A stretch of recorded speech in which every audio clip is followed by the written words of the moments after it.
Assalamualaikum warahmatullahi wabarakatuh. Halo semuanya, kembali lagi bersama saya Muhammad Febri Muharram.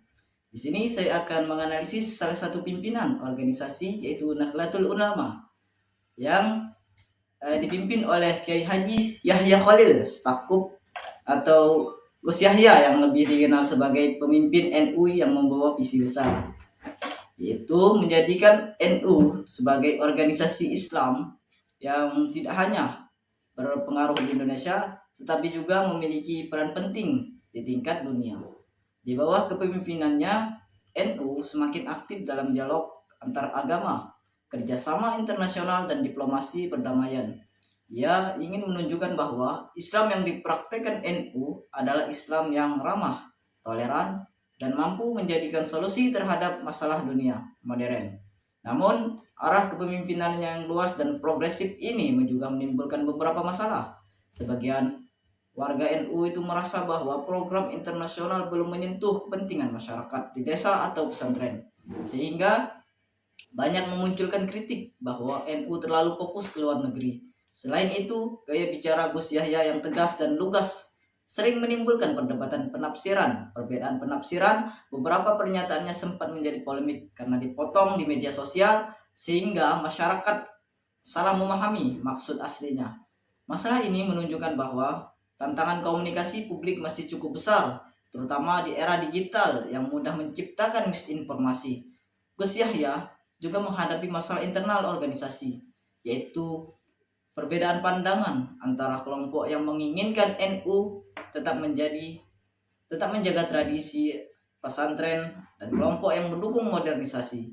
NU adalah organisasi yang sangat besar, memiliki jutaan anggota dan ribuan pesantren, sehingga wajar jika setiap kebijakan tidak bisa langsung diterima ke semua pihak. Beberapa kritik internal pasti muncul terkait penataan lembaga, arah kebijakan, dan program-program tertentu yang dianggap belum sepenuhnya melibatkan struktur NU. Selain itu, menjelang tahun politik, posisi NU menjadi sangat sensitif. Setiap langkah Gus Yahya mudah dikaitkan dengan kepentingan politik, meskipun NU secara resmi menyatakan bahwa tidak terlibat dalam politik praktis. Ini menjadi masalah besar karena setiap kedekatan dengan pemerintah atau tokoh politik tertentu bisa dipahami sebagai keberpihakan, padahal tujuan NU lebih pada kemaslahatan umat. Nah, kondisi ini membuat pimpinan NU harus sangat berhati-hati dalam berbicara dan bertindak agar tidak menimbulkan salah paham. Masalah lain muncul dari skala organisasi NU yang sangat besar. Pengelolaan lembaga, pendidikan pesantren, ekonomi umat, hingga badan-badan otonom membutuhkan koordinasi kuat. Di beberapa daerah, program NU tidak berjalan merata karena keterbatasan sumber daya manusia, pendanaan, atau perbedaan kapasitas pengurus. Beberapa aset dan program NU juga menimbulkan persoalan teknis dan administratif yang akhirnya menjadi beban bagi pimpinan pusat.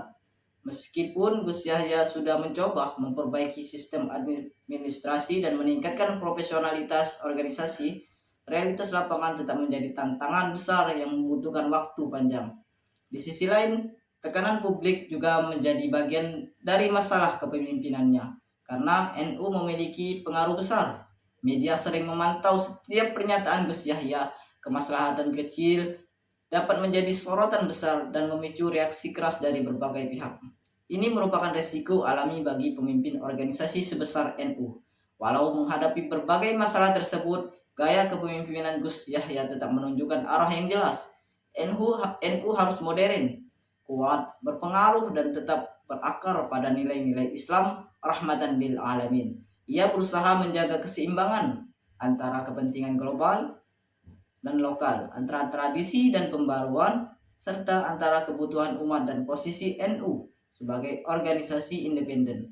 Tantangan dan masalah yang muncul justru mencerminkan kompleksitas peran NU dalam kehidupan bangsa.